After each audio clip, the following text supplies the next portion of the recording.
ഇതാ നമ്മുടെ വീട്ടിലെ ചെറിയ ചെറിയ പണികളും വിശേഷങ്ങളും ഒക്കെ ആയിട്ട് നടന്നുകൊണ്ടിരിക്കുക കേട്ടോ.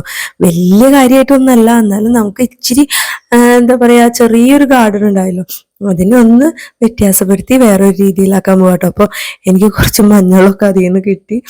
അപ്പൊ അതിനൊക്കെ ഞാൻ ഇത് പൊടിക്കാൻ പറ്റുമെന്നൊന്നും അറിയില്ല. അപ്പൊ ഞാൻ എന്തായാലും ഉള്ളതൊക്കെ എടുത്ത് മാറ്റി വെച്ച് വീണ്ടും അതിനെ തന്നെ രണ്ടാമത് നട്ടു വെച്ചു കേട്ടോ. അങ്ങനെ ചെറിയ ചെറിയ വിശേഷങ്ങളും കാര്യങ്ങളും ഒക്കെ ആയിട്ട് വീഡിയോ പിന്നീട് വരുന്നതായിരിക്കും. കാരണം വേറൊന്നുമല്ല, പണിയൊക്കെ എടുത്ത് ഭായിമാരും ചേട്ടനും കൂടി ആണെന്നുണ്ടെങ്കിലും നോക്കി നിന്ന് മോനൊന്നും പറഞ്ഞു നിന്ന് എന്റെ സമയം പോയി. അങ്ങനെതാ ഇന്നത്തെ ഒരു ദിവസത്തെ വിശേഷങ്ങളായിട്ടുള്ള വ്ളോഗ് പിന്നീട് വരുന്നതായിരിക്കും കേട്ടോ. പിന്നെ ഇത്രേ ഉള്ളൂ. Okay, by.